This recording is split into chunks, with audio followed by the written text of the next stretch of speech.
नमस्कार दोस्तों।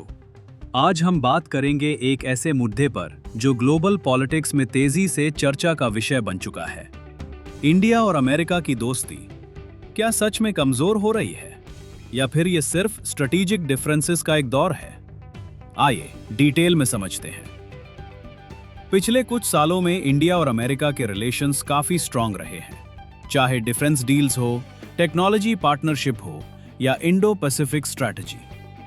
America India को एशिया का एक इंपॉर्टेंट स्ट्रेटेजिक पार्टनर मानता है, लेकिन रीसेंट डेवलपमेंट्स ने कुछ सवाल खड़े कर दिए हैं। रशिया यूक्रेन वॉर के बाद इंडिया का न्यूट्रल स्टांस, ऑयल इंपोर्ट्स का फैसला और कुछ डिफेंस एग्रीमेंट्स, ये सब अमेरिका के लिए कंसर्न का रीजन बन गए।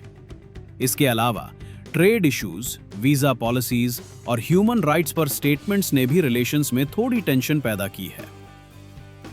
अमेरिका चाहता है कि इंडिया ग्लोबल इश्यूज पर ज्यादा क्लियरली उसके साथ खड़ा हो। वॉशिंगटन का मानना है कि दुनिया दो ब्लॉक्स में बंट रही है और स्ट्रेटेजिक क्लैरिटी जरूरी है। वहीं इंडिया का कहना है, हम अपने नेशनल इंटरेस्ट के हिसाब से डिसीजंस लेंगे। इंडिया अपनी स्ट्रेटेजिक ऑटोनॉमी को सबसे ऊपर रखता है और किसी एक पावर ब्लॉक का हिस्सा बनना नहीं चाहता। एक्सपर्ट्स के मुताबिक ये दोस्ती में दरार से ज्यादा डिफरेंस ऑफ अप्रोच है। डिफेंस, टेक्नोलॉजी और ट्रेड में कोऑपरेशन अभी भी स्ट्रांग है। तो सवाल ये नहीं है कि इंडिया और अमेरिका।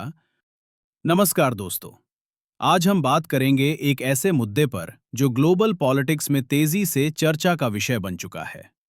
इंडिया और अमेरिका की दोस्ती क्या सच में कमजोर हो रही है या फिर ये सिर्फ स्ट्रेटेजिक डिफरेंसेस का एक दौर है? आइए डिटेल में समझते हैं।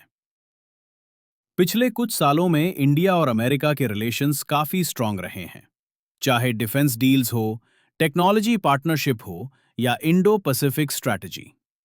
अमेरिका इंडिया को एशिया का एक इंपॉर्टेंट स्ट्रेटेजिक पार्टनर मानता है। तो सवाल ये नहीं है कि इंडिया और अमेरिका अलग हो रहे हैं, बल्कि ये है कि क्या दोनों देश अपनी दोस्ती को नए ग्लोबल रियलिटीज के हिसाब से रीडिफाइन कर रहे हैं। आपका क्या मानना है? कमेंट में अपनी राय जरूर बताएं।